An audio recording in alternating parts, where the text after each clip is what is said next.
సులువుగా డబ్బు సంపాదించాలనే లక్ష్యంతో అమాయక ప్రజలను మోసం చేస్తున్నారు కేటుగాళ్లు. మాయమాటలు చెప్పి నిలువు దోపిడీ చేస్తున్నారు. మోసం చేయడంలో ఎవరి టాలెంట్ వారు ఉపయోగిస్తున్నారు. కొందరు టెక్నాలజీ ఉపయోగించి దోచేస్తే మరికొందరు మాటలు చెప్పి స్మార్ట్ గా పని కానిస్తున్నారు. తాజాగా ఆంధ్రప్రదేశ్లోని తూర్పు గోదావరి జిల్లాలో ఘరానా మోసగాళ్ల పని పట్టారు పోలీసులు. సుమన్ టీవీ బుండి ప్రారంభోత్సవం సందర్భంగా శుభాకాంక్షలు. మంతన వెంకట సూర్యనారాయణ రాజు. టెక్నాలజీ పెరిగింది. ప్రతి ఒక్కరి చేతిలో స్మార్ట్ ఫోన్ ఉంది. ఏది నిజమో ఏది అబద్ధమో తెలుస్తుంది. కానీ కొందరు అమాయక ప్రజల్లో ఇంకా అవగాహన రావడం లేదు.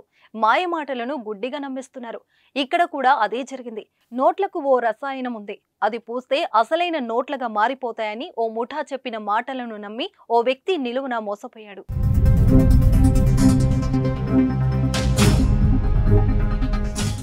కాకినాడ జిల్లా పిఠాపురానికి చెందిన జగదీష్, గంగా మహేశ్వరరావు, వీర్రాజు, రాజేంద్ర కుమార్లు బిక్కుబోలు మండలానికి చెందిన ఓ వ్యక్తి నుంచి 20 లక్షలు తీసుకున్నారు. తిరిగి ఇవ్వమని అతడు కోరగా వారు అతడిని మోసం చేయడానికి సరికొత్త ప్లాన్ సిద్ధం చేశారు. అప్పు బ్లాక్ కరెన్సీ రూపంలో తీర్చేస్తామని చెప్పి నమ్మించి పిలిపించారు.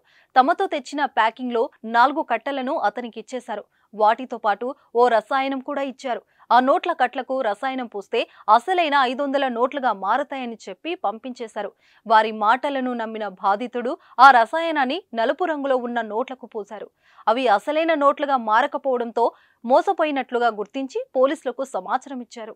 బాధితుడి ఫిర్యాదు మేరకు రంగంలోకి దిగిన పోలీసులు దర్యాప్తు చేపట్టారు. శుక్రవారం నిందితులను అదుపులోకి తీసుకున్నట్లు తెలిపారు.